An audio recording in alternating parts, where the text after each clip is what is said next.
പിതാവിൻ്റെയും പുത്രൻ്റെയും പരിശുദ്ധാത്മാവിൻ്റെയും നാമത്തിൽ ആമേൻ. എൻ്റെ പ്രിയപ്പെട്ടവരെ, ഇന്ന് ജൂൺ 2-ാം തീയതി ചൊവ്വാഴ്ച. അമ്മേ പരിശുദ്ധ അമ്മേ, അമ്മേ പരിശുദ്ധമേ, ദൈവമാതാവേ, കൃപാസനത്തിലൂടെ ഞങ്ങൾക്കും ഞങ്ങളുടെ ദേശത്തിനും അമ്മ മധ്യസ്ഥം തേടി തന്ന എല്ലാ അനുഗ്രഹങ്ങൾക്കും കൃപകൾക്കും ഞങ്ങളിപ്പോൾ ഹൃദയം നിറഞ്ഞ നന്ദി പറയുന്നു. അമ്മേ പരിശുദ്ധമേ, ദൈവമാതാവേ, 2004 ഡിസംബർ 7-ാം തീയതി ഉച്ചകഴിഞ്ഞ് 2:30 കൃപാസനത്തിൽ സംഭവിച്ച അമ്മയുടെ പ്രത്യക്ഷപ്പെടലിനെ തിരുസഭയ്ക്ക് സമർപ്പിച്ചിരിക്കുന്ന പഠനരേഖകളുടെ മേൽ സഭാത്മകമായ പഠനം ആരംഭിക്കുവാൻ ഞങ്ങൾ പ്രാർത്ഥിക്കുന്നു. അമ്മേ പരിശുദ്ധമേ, ഭൂസ്വർലോകങ്ങളുടെ രാജ്ഞിയായ അങ്ങേയ്ക്ക് ഭൗമസംരക്ഷണത്തിനായി പ്രപഞ്ചപ്രകൃതിയെ തന്നെ തിരുസഭ പ്രതിഷ്ഠിക്കുവാൻ ഈ പ്രത്യക്ഷീകരണം വഴി ഇടയാക്കണമേ. പരിശുദ്ധമേ, ജപമാല മാതാവേ, സകല കൃപാസനം പ്രാർത്ഥനയോടും ചേർത്ത് ഞങ്ങളിപ്പോൾ പ്രാർത്ഥിക്കുന്ന ഈ കുടുംബത്തിന്റെ പ്രത്യേക നിയോഗം പറ മക്കളെ.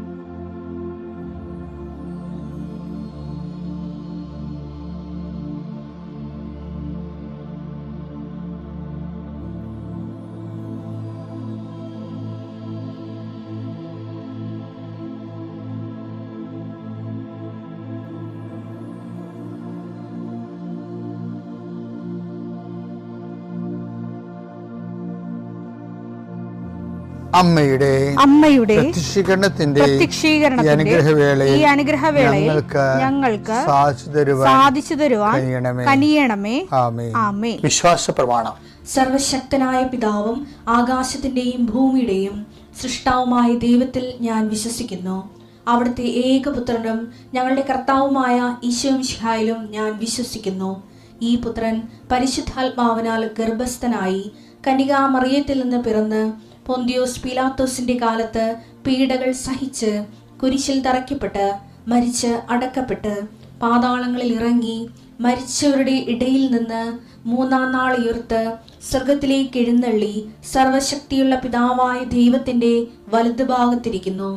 അവിടെ നിന്ന് ജീവിക്കുന്നവരെയും മരിച്ചവരെയും വിധിക്കുവാൻ വരുമെന്നും ഞാൻ വിശ്വസിക്കുന്നു. പരിശുദ്ധാത്മാവിലും ഞാൻ വിശ്വസിക്കുന്നു. വിശുദ്ധ കത്തോലിക്കാ സഭയിലും പുണ്യവാന്മാരുടെ ഐക്യത്തിലും പാപങ്ങളുടെ മോചനത്തിലും ശരീരത്തിന്റെ ഉയർപ്പിലും നിത്യമായ ജീവിതത്തിലും ഞാൻ വിശ്വസിക്കുന്നു. ആമേൻ. സ്വർഗ്ഗസ്ഥനായ ഞങ്ങളുടെ പിതാവേ, അങ്ങയുടെ നാമം പൂജിതമാകണമേ. അങ്ങയുടെ രാജ്യം വരണമേ. അങ്ങയുടെ തിരുമനസ് സ്വർഗത്തിലെ പോലെ ഭൂമിയിലും ആകണമേ. അന്നു വേണ്ടുന്ന ആഹാരം ഇന്ന് ഞങ്ങൾക്ക് തരണമേ. ഞങ്ങളോട് തെറ്റ് ചെയ്യുന്നവരോട് ഞങ്ങൾ ക്ഷമിക്കുന്നത് പോലെ ഞങ്ങളുടെ തെറ്റുകൾ ഞങ്ങളോടും ക്ഷമിക്കണമേ. ഞങ്ങളെ പ്രലോഭനത്തിൽ ഉൾപ്പെടുത്തരുതേ, തിന്മയിൽ ഞങ്ങൾ രക്ഷിക്കണമേ. ആമേൻ. നന്മ നിറഞ്ഞ മറിയമേ, സ്വസ്തി. കർത്താവ് അങ്ങയുടെ കൂടെ സ്ത്രീകളിൽ അങ്ങ് അനുഗ്രഹിക്കപ്പെട്ടവളാകുന്നു. അങ്ങയുടെ ഉദരത്തിൻ ഫലമായി ഈശോ അനുഗ്രഹിക്കപ്പെട്ടവനാകുന്നു. പരിശുദ്ധ മറിയമേ, തമ്പുരാന്റെ അമ്മേ, പാപികളായ ഞങ്ങൾക്ക് വേണ്ടി ഇപ്പോഴും ഞങ്ങളുടെ മരണസമയത്തും തമ്പുരാനോട് അപേക്ഷിക്കണമേ. ആമേൻ. കർത്താവേ, നിന്റെ ഉന്നതമായ നാമത്തിന് സ്തോത്രം ചെയ്യുന്നു. കർത്താവേ, നിന്റെ വിശുദ്ധ പൗരോഹിത്യത്തെ മഹത്വപ്പെടുത്തണമേ. കർത്താവേ, സഭയിലുള്ള സാന്നിധ്യം ദൃഢമാക്കണം. 40 വർഷം ഞാൻ അർപ്പിച്ച കൃപാസനത്താരെ ജീവനോടെ പ്രത്യക്ഷപ്പെട്ട മാതാവിൻ്റെ സാന്നിധ്യം ഈ കൃപാസനത്തിൽ വന്നിറങ്ങി പ്രാർത്ഥിച്ചു പോകുന്ന ലക്ഷോപലക്ഷം മനുഷ്യരുടെ പ്രാർത്ഥനയുടെ ശക്തിയാൽ ഞാൻ ഇന്നത്തെ ദിവസത്തെ എൻ്റെ മക്കളുടെ ആവശ്യങ്ങളെ കർത്താവിൻ്റെ ദൃശ്യം സമർപ്പിച്ചുകൊണ്ട് ആശീർവദിക്കുന്നു. കർത്താവെ, അങ്ങയുടെ മക്കളുടെ മേൽ നിൻ്റെ തിരുമുറുപാർന്ന് മരുന്നുകരം വെക്കണമേ. എൻ്റെ കർത്താവിൻ്റെ ഉന്നതമായ നാമത്തിൽ ശിരസിൻ്റെ രോഗങ്ങൾ, ബ്രെയിനിലെ സിസ്റ്റുകൾ, ബ്രെയിനിലെ ക്യാൻസറുകൾ, ബ്രെയിനുമായിട്ട് ബന്ധപ്പെട്ട മുഴുവൻ രോഗങ്ങൾ ഈ നിമിഷം ഇത് പ്രാർത്ഥന കൂടുന്ന മക്കളുടെ മേൽ കർത്താവിൻ്റെ ശക്തി ഒഴുകുകയും നീ സുഖപ്പെടുകയും ചെയ്യട്ടെ. തൊണ്ടനൊമ്പരങ്ങൾ, അത്തോൺസൈറ്റുകൾ, തൈറോയിഡുകൾ, ശ്വാസകോശ രോഗങ്ങൾ, ഉദര രോഗങ്ങൾ, പിസ്തുല രോഗങ്ങൾ, PCOD രോഗങ്ങൾ, സർവാംഗവാത രോഗങ്ങൾ, വൃഷ്ണരോഗങ്ങൾ, കർത്താവിൻ്റെ നാമത്തിൽ ഉച്ചമുതൽ ഉള്ളങ്കാര് വരെ കർത്താവിൻ്റെ രക്തം പടരട്ടെ. മരുന്ന് ലേപനമല്ല, അങ്ങയുടെ വചനമാണല്ലോ അങ്ങയുടെ മക്കളെ സുഖപ്പെടുത്തുന്നത്. വചനത്തിൻ്റെ കരുത്തായ ശക്തിയാൽ യേശുക്രിസ്തു ഉന്നതമായ നാമത്തിൽ അങ്ങയുടെ മക്കൾ സൗഖ്യം പ്രാപിക്കട്ടെ. കർത്താവെ, ഇന്നത്തെ യാത്ര, ഇന്നത്തെ സംസാരം, ഇന്നത്തെ കമ്മ്യൂണിക്കേഷൻസ്, ഇന്നത്തെ ഒപ്പുകൾ, ഇന്നത്തെ എഴുത്തുകൾ, ഇന്നത്തെ ഉപയോഗിക്കുന്ന വാഹനങ്ങൾ, കർത്താവ് ഇന്ന് ചെയ്തു തീർക്കേണ്ട എല്ലാ ഉത്തരവാദിത്തങ്ങളും കണ്ടുമുട്ടുന്ന എല്ലാ വ്യക്തികളുടെ മേലും എൻ്റെ മക്കളുടെ മേൽ കർത്താവിൻ്റെ ശക്തി പ്രവർത്തിക്കുകയും മാതാവിൻ്റെ മധ്യസ്ഥത്തിൽ സഞ്ചാരി മാതാവ് സമയത്തിൻ്റെ അധികാരം നിലമേലങ്കിയാൽ നിങ്ങളെ പൊതുകയും സന്തോഷത്തോടെ നിങ്ങൾ രാത്രി തിരിച്ചു വരാൻ ദൈവം അനുവദിക്കുകയും ചെയ്യട്ടെ. നിത്യപിതാമ്പുത്രൻ പരിശുദ്ധാത്മാവിനെ നയിക്കുവാവേ. എൻ്റെ പ്രിയപ്പെട്ടവരെ, നമ്മുടെ ഈ പങ്ക്തിയിൽ, അതായത് അവർ ഡെയിലി ബ്രെഡ്, അതിന് വേണ്ട ആഹാരം, നമുക്കറിയാം വചനമാണ് ആഹാരമെന്നറിയാം. കൃപാസനത്തിൽ ചെയ്യണമെന്ന് വെച്ച് കഴിഞ്ഞാൽ വചനത്തെ പാചകം ചെയ്യും. വചനം ഒരു റോ റൈസാണെന്ന് വിചാരിച്ചു, ഒരു അരിയാണ്. വചനം വിത്തെന്ന് പറഞ്ഞാലും അരിയെന്ന് പറഞ്ഞാലും റോയാണത്. അതിനെന്താ ചെയ്യണത്? അതിനെ നമ്മൾ വേവിച്ച് ചോറാക്കി അതിൻ്റെ കൂടെ കറിയൊക്കെ ചേർത്ത് വിളമ്പുമ്പോഴാണത് രുചികരമായ ആഹാരമായിട്ട് മാറുകയും അത് ആരോഗ്യം വർദ്ധിപ്പിക്കുകയും ചെയ്യുന്നത്. അപ്പോൾ വചനത്തിൻ്റെ ഒരു പാചകവിധിയാണ് നമ്മൾ പലപ്പോഴും ഡെയിലി ബ്രെഡിൽ കാണുന്നത്. ഇപ്പോൾ ഡെയിലി ബ്രെഡല്ലേ ഇത്, അതുകൊണ്ട് ആഹാരം. അപ്പം അരി അങ്ങനെ തന്നെ തിന്നാൻ പറ്റത്തില്ലല്ലോ, അത് ആഹാരമാകത്തില്ല. അപ്പോൾ നമ്മൾ ചെയ്യണത് വചനത്തെ ബോയിൽ ചെയ്ത് തിന്നാവുന്ന പരുവത്തിലാക്കും. അതെല്ലാവർക്കും തിന്നാം. ഇപ്പം PhD ഡോക്ടറും സയൻറ്റിസ്റ്റും ചോറ് തിന്നാൻ പറ്റും. അതുപോലെ തന്നെ വലിയ പഠിപ്പൊന്നും ഇല്ലാത്തവർക്കും ചോറ് ആഹാരമാകും. അപ്പം അത് ആ രീതിയിലാണ് വചനത്തെ. ചോറ് എല്ലാവർക്കും പ്രാപ്യമല്ല, എല്ലാവർക്കും ദഹിക്കുന്നതാണ്, എല്ലാവർക്കും ആരോഗ്യപ്രദമാണ്. പിന്നെ കാർബോഹൈഡ്രേറ്റ് ആണെന്നുള്ള ശാസ്ത്രീയ വിഷയത്തൊക്കെ വിട്, നമ്മളൊരു അന്നു വേണ്ട ആഹാരം എന്നുള്ള ഒരു കോൺസെപ്റ്റിലാണ് ഞാൻ സംസാരിക്കുന്നത്. ഞാൻ എന്താ പറഞ്ഞതെന്ന് വെച്ച് കഴിഞ്ഞാൽ, കൃപാസനത്തിൻ്റെ വചന വ്യാഖ്യാന വരങ്ങൾ കർത്താവ് തന്നിരിക്കുന്നത് അനുദിന മനുഷ്യന്മാരുടെ ജീവിതത്തെയാണ് അത് അഡ്രസ്സ് ചെയ്യണത്. ഒരു പ്രഭുത്വ സദസ്സിൽ അക്കാഡമിക് സൊസൈറ്റിയിലേക്കല്ല അത് കൊടുക്കണത്. അക്കാഡമിഷ്യൻസൊക്കെ ചിലപ്പോൾ ഇത് കേൾക്കുമ്പോൾ അവർക്ക് അത്രയ്ക്ക് ദഹിക്കത്തില്ല. കാര്യം അവർ സാങ്കേതിക ശാസ്ത്രപ്രകാരമാണ് വചനത്തെ അനലൈസ് ചെയ്യണത്. പക്ഷേ സാധാരണ മനുഷ്യന് അതിൻ്റെ ഒരാവശ്യമില്ല. ശരിക്കും സാധാരണ മനുഷ്യന് അവൻ്റെ ജീവിതത്തോട് ഇതെങ്ങനെ റെസ്പോണ്ട് ചെയ്യുന്നു, വചനം പ്രതികരിക്കുന്നു. അതാണ് എൻ്റെ പ്രസംഗമൊക്കെ ഞാൻ സെമിനാരിൽ നിന്ന് ഇറങ്ങിയപ്പോൾ ഭയങ്കര റഫ് ആൻഡ് ടഫായിരുന്നു. പ്രസംഗം കഴിയുമ്പോൾ ആൾക്കാർ പറയും ഒന്നും മനസ്സിലായില്ല അച്ഛാന്ന് പറയും. കാര്യം അത് ഈ പൗലോസപ്പോസിൻ്റെ പൊട്ടിപ്പോയ പ്രസംഗം പോലെ നിങ്ങളുടെ ചില കവികൾ പറഞ്ഞിട്ടുണ്ട് എന്നൊക്കെ പറഞ്ഞിട്ട് അദ്ദേഹം പ്രസംഗിച്ചിട്ട് അത് തോൽവിയായിപ്പോയില്ലേ, അതുപോലെ ലോകതോൽവിയായിരുന്നു ശരിക്കും. അവസാനം ആൾക്കാർ പറഞ്ഞ് ഞങ്ങൾ പിന്നെ വന്ന് നിന്നെ കേൾക്കാമെന്നൊക്കെയാണ് ആൾക്കാർ പറഞ്ഞത് പൗലോസിനോട്. അപ്പോൾ ഒരു ഫ്രൂട്ട്സും ഇല്ല, മാനസാന്തരവും ഇല്ല. പൗലോസിന് ഭയങ്കര സങ്കടമായി. ആദ്യം പൗലോസ് പറഞ്ഞത് സാങ്കേതികമായിട്ടും സാംസ്കാരികമായിട്ടും സാഹിത്യപരമായിട്ടും കൂടി സംസാരിച്ച്. അപ്പോസ്തല പ്രവർത്തനങ്ങൾ 17:23 ഞാൻ ഇതിലെ കടന്നു പോയപ്പോൾ നിങ്ങളുടെ ആരാധനാ വസ്തുക്കളെ നിരീക്ഷിച്ചു. അജ്ഞാത ദേവന് എന്നെഴുതിയിട്ടുള്ള ഒരു ബലിപീഠം ഞാൻ കണ്ടു. നിങ്ങൾ ആരാധിക്കുന്ന ആ അജ്ഞാതനെ കുറിച്ച് തന്നെയാണ് ഞാൻ നിങ്ങളോട് പ്രസംഗിക്കുന്നത്. അദ്ദേഹത്തിന്റെ അവിടുത്തെ സാംസ്കാരിക ചരിത്ര പശ്ചാത്തലം പരിശോധിച്ചിട്ട് അജ്ഞാത ദേവൻ ക്രിസ്തുവാണെന്ന് ലോജിക്കലായിട്ട് അവതരിപ്പിക്കാൻ നോക്കുകയാണ്. ക്രിസ്തുവിനെ ഒരു റാഷണലായിട്ട് അവതരിപ്പിക്കാൻ നോക്കുകയാണ്. കാര്യം ഏതൻസിലെ ജനങ്ങളെന്ന് പറയുന്നത് എപ്പോഴും പുതിയ കാര്യങ്ങൾ കേൾക്കുന്നതിൽ ഇൻട്രസ്റ്റ് ഉള്ള ആൾക്കാരാണ്. അപ്പോസ്തല പ്രവർത്തനം 17:21. എല്ലാ ആഥൻസുകാർക്കും അവിടെ താമസിച്ചിരുന്ന വിദേശികൾക്കും പുതിയ പുതിയ കാര്യങ്ങളെക്കുറിച്ച് പറയുന്നതിനും കേൾക്കുന്നതിനുമല്ലാതെ മറ്റൊന്നിനും സമയമുണ്ടായിരുന്നില്ല.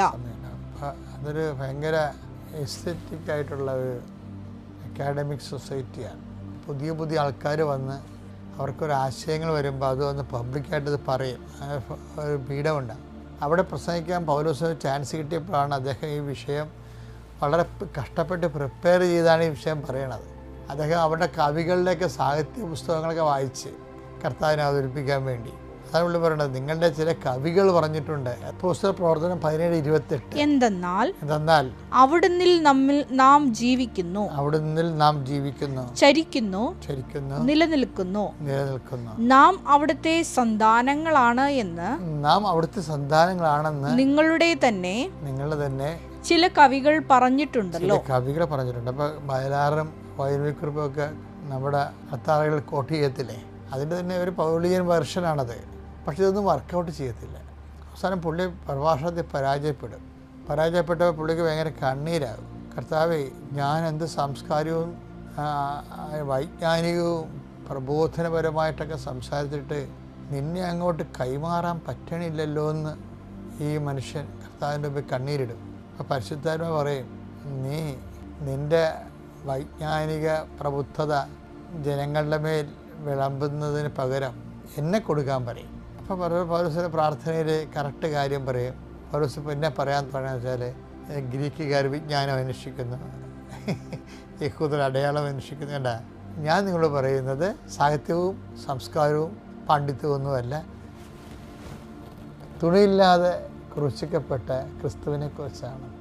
അതാണ് അവിടെയാണ് പൗലോസ് ലാൻഡ് ചെയ്യേണ്ടത്. കറക്റ്റ് വന്ന് പ്രഭാഷണങ്ങൾ എപ്പോഴും നമ്മൾ ശ്രദ്ധിക്കണം. ദൈവം എന്താണ് ഉദ്ദേശിക്കുന്നത്, ഈ ലോകത്തോട് ക്രിസ്തുവിലൂടെ ദൈവം എന്താണ് പറയാൻ ഉദ്ദേശിക്കുന്നത്, അതാണ് പറയേണ്ടത്. അല്ല വല്ലതും എഴുതി ഡോക്ടറേറ്റ് എടുത്തെന്ന് പറഞ്ഞ് അത് കൊണ്ടുവന്ന് ആൾക്കാരെ ഛർദ്ദിക്കേണ്ട ഒരു കഥയുമില്ല.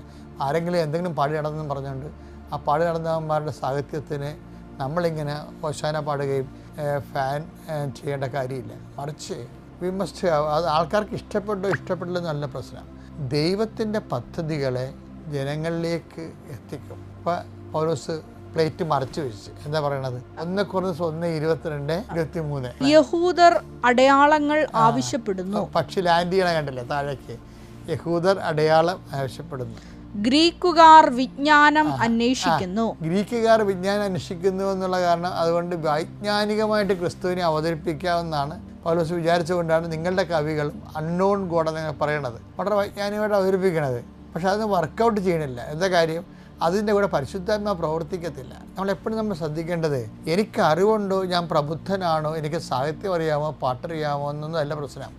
എൻ്റെ കയ്യിലുള്ള ഈ ചരക്ക് പരിശുദ്ധാത്മ പ്രവർത്തിക്കാൻ പറ്റിയതാണോ, അതാണ് വിഷയം. സഭയുടെ പ്രഭാഷകന്മാർക്ക് ചിലർക്കെങ്കിലും പറ്റുന്ന ഒരു അബദ്ധം, അവരുടെ പ്രഭാഷണത്തിലെ കണ്ടൻറ്റിൽ പരിശുദ്ധാത്മാവിന് പ്രവർത്തിക്കാൻ പറ്റണില്ല. അത് അതുകൊണ്ട് എന്താണ്, ക്രിസ്തുവിലെ ഇതിനെ ജനം തിരിച്ചറിയുകയോ ക്രിസ്തുവിനെ ജനം സ്വീകരിക്കാൻ തയ്യാറാകുകയില്ല. അതുകൊണ്ട് പൗലോസ് അപ്പോസ്തലൻ കാര്യങ്ങൾ മനസ്സിലാക്കി, അപകടം മനസ്സിലാക്കി കഴിഞ്ഞപ്പോൾ പൗലോസ് അപ്പോസ്തലൻ പരിശുദ്ധാത്മാവിന് വിധേയപ്പെട്ടു. യഹൂദർ അടയാളങ്ങൾ ആവശ്യപ്പെടുന്നു. ഗ്രീക്കുകാർ വിജ്ഞാനം അന്വേഷിക്കുന്നു. ഞങ്ങളാകട്ടെ യഹൂദർക്ക് ഇടർച്ചയും വിജാതിയർക്ക് ഭോഷത്വവുമായ ക്രൂശിക്കപ്പെട്ട ക്രിസ്തുവിനെ പ്രസംഗിക്കുന്നു. അപ്പം എന്താ പ്രശ്നം വെച്ചാൽ, നമ്മൾ പറയുന്ന കാര്യം ചിലക്കത് പോഷത്വമായിട്ട് തോന്നും. നമ്മൾ പറയുന്ന കാര്യം ചിലർക്ക് ഇടർച്ചയായിട്ട് തോന്നും. ഈ അച്ഛൻ്റെക്ക് ഇങ്ങനെയൊന്നും പ്രതീക്ഷിച്ചില്ല എന്ന് പറയാൻ നമ്മൾ പറയുന്ന കാര്യം.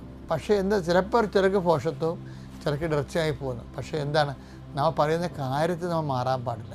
കാര്യം നമ്മൾ പ്രസംഗിക്കാൻ വേണ്ടി അയക്കപ്പെട്ടവരാണ്. അപ്പോൾ പ്രമേയം എന്ന് പറയണത്, നമ്മൾ എന്താണ് നാടകത്തിൽ പ്രോംഡർ, അതായത് നമ്മൾ നാടകം നടത്തുമ്പോൾ ചില സമയത്ത് ആ കർട്ടൻ്റെ ബാക്കിൽ നിന്ന് ഒരാൾ പ്രോംപ്റ്റ് ചെയ്ത് തരും. ആ പ്രോംപ്റ്റ് ചെയ്ത് തരുന്ന കാര്യങ്ങളാണ് ഈ കഥാപാത്രം പറയേണ്ടത്. അവിടെ നമ്മൾ കഥാപാത്രം മാത്രമാണ്. എന്താണ് ബാക്കിൽ നിന്ന് പരിശുദ്ധാത്മാവ് പറഞ്ഞു തരണത്, സഭ എന്ത് പഠിപ്പിക്കുന്നു, അതാണ് ഇയാൾ പറയേണ്ടത്. അല്ലാതെ അവിടെ ഒന്ന് നോക്കി ഒന്ന് പഠിപ്പിച്ചിട്ട് എനിക്ക് അങ്ങനെയാണ് തോന്നിയത് പറയാൻ എന്ന് പറഞ്ഞുകൊണ്ട് എനിക്കിഷ്ടമുള്ളത് പറയാൻ പറ്റത്തില്ല. അപ്പോൾ സഭയുടെ പഠനമായിരിക്കത്തില്ല, അത് പരിശുദ്ധാത്മാവിൻ്റെ പ്രവർത്തനമായിരിക്കത്തില്ല. പ്രബോധന അധികാരം സഭയ്ക്കാണ് കൊടുത്തിരിക്കണേ. ഇപ്പോഴും നമ്മൾ സഭയുടെ പഠനങ്ങളുടെ സൈഡിൽ ലൈൻ ഓഫ് തോട്ടുകൾ നമ്മൾ ചെക്ക് ചെയ്യണം. പക്ഷേ അതിൻ്റെ പേരിൽ നമ്മൾ ആവശ്യമില്ലാത്ത നമ്മുടെ സാഹിത്യകാരനാണ്, കവിയാണെന്നൊക്കെ നാട്ടുകാരെ ബോധിപ്പിക്കാൻ വേണ്ടി നമ്മളെ തന്നെ പ്രസംഗിക്കരുത്. ഞാൻ പറഞ്ഞു വരുന്നതിൻ്റെ കാര്യം വെച്ച് കഴിഞ്ഞാൽ, ഇത് എപ്പോഴും നമ്മൾ മനസ്സിലാക്കേണ്ട സത്യമാണ്. ക്രൂശിക്കപ്പെട്ട ക്രിസ്തു, നമ്മൾ എന്ത് ചെയ്താലും ക്രൂശിക്കപ്പെട്ട ക്രിസ്തു എന്ന് പറയണതാണ് ദൈവത്തിൻ്റെ കണ്ടൻ്റ് എന്ന് പറയണത്. ദൈവം ലോകത്ത് നൽകുന്ന രക്ഷാകരമായ കണ്ടൻറ്റ്, റിഡംപ്റ്റീവ് കണ്ടൻ്റ് എന്ന് പറയണത് ക്രൂശിക്കപ്പെട്ട ക്രിസ്തുവാണ്. അപ്പോൾ നമ്മളിപ്പോൾ നിങ്ങളൊരാളോട് ക്ഷമിക്കണത്, നിങ്ങൾക്ക് പറയാൻ പറ്റണം, ഞാൻ ക്രൂശിക്കപ്പെട്ട ക്രിസ്തുവിനെ പ്രതിയാണ് നിന്നോട് ക്ഷമിക്കണത്, അല്ലേ? ഞാൻ ഈ സാധനം വേണ്ടെന്ന് വെക്കണത് ക്രൂശിക്കപ്പെട്ട ക്രിസ്തുവിനെ പ്രതിയാണ് ഞാൻ വേണ്ടെന്ന് വെക്കണത്. കാര്യം അതുകൊണ്ടാണ് ഈശോനെ പ്രതി എന്ന് പറഞ്ഞത്, എന്നെ പ്രതി. അപ്പോൾ ഈശോനെ പ്രതി നമുക്ക് അടുത്ത ദിവസം ഇതിനേക്കാൾ ബെസ്റ്റായിട്ട് ഇത് കാണാം. ഈ ക്രൂശിക്കപ്പെട്ട ക്രിസ്തു എന്നുള്ളതും ഈ ക്രിസ്തുവിനെ പ്രതിയാണ് ഈ നമ്മളെ. എനിക്ക് വലിയ മുമ്പത്തോളം വിശ്വാസം തോന്നണില്ല, മുമ്പത്തോളം പ്രാർത്ഥിക്കാൻ വരുന്നില്ല, പ്രാർത്ഥന വരുമ്പോൾ എനിക്ക് ഉറക്കം വരണേ, എനിക്ക് കുർബാനയ്ക്ക് പോകാൻ പറ്റണില്ല എന്നൊക്കെ പറഞ്ഞു കഴിഞ്ഞാൽ നമ്മളൊരു ബാങ്ക്രപ്സിയായി. നമ്മുടെ സ്റ്റോക്ക് തീർന്നതിൻ്റെ അർത്ഥം. ഇപ്പം ഗ്യാസ് തീരത്തില്ലേ, വിളക്ക് കത്താൻ നേരത്ത് ഇങ്ങനെ പെട്ടെന്ന് കത്തണ പോലെ ഗ്യാസ് ഇപ്പോൾ തീരണത് ഭയങ്കര പേടിയ ആൾക്കാർക്ക്. ഇപ്പോൾ ഗ്യാസ് തീർന്നാൽ പിന്നെ ഉടനെ ഗ്യാസ് കിട്ടത്തില്ല. ഞാൻ കഴിഞ്ഞ ആഴ്ച ദിവസം അരമണിക്കൂർ കാത്തിരുന്ന് ചായക്ക് ഗ്യാസ് തീർന്നു പോയി. അപ്പം അതുപോലെ ഗ്യാസ് തീരണ ഒരു കാലത്ത് ഇതുപോലെ ചില സമയം നമ്മുടെ ആത്മീയ ഗ്യാസും തീർന്നു പോകും, കൃപ തീർന്നു പോകും.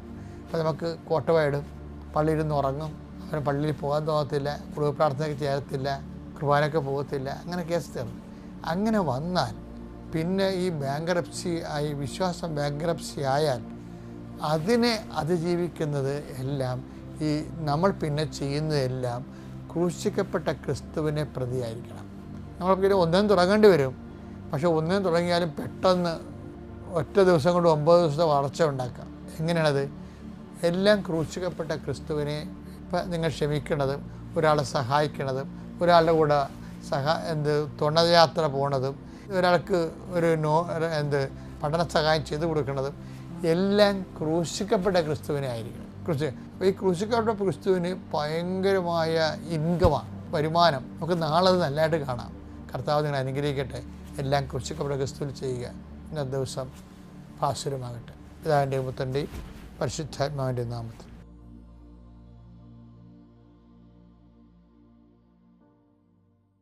അത്യപൂർവ ദൈവാനുഭവങ്ങൾ ഇനി നിങ്ങൾക്കും സ്വന്തം. ഈ യൂട്യൂബ് ചാനൽ ഇതുവരെ സബ്സ്ക്രൈബ് ചെയ്തിട്ടില്ലെങ്കിൽ ഇപ്പോൾ തന്നെ സബ്സ്ക്രൈബ് ചെയ്യുക. ഈ വീഡിയോ ഇപ്പോൾ തന്നെ നിങ്ങളുടെ സുഹൃത്തുക്കൾക്ക് ഷെയർ ചെയ്തുകൊണ്ട് കർത്താവിൻ്റെ പ്രേക്ഷിതരാകുക.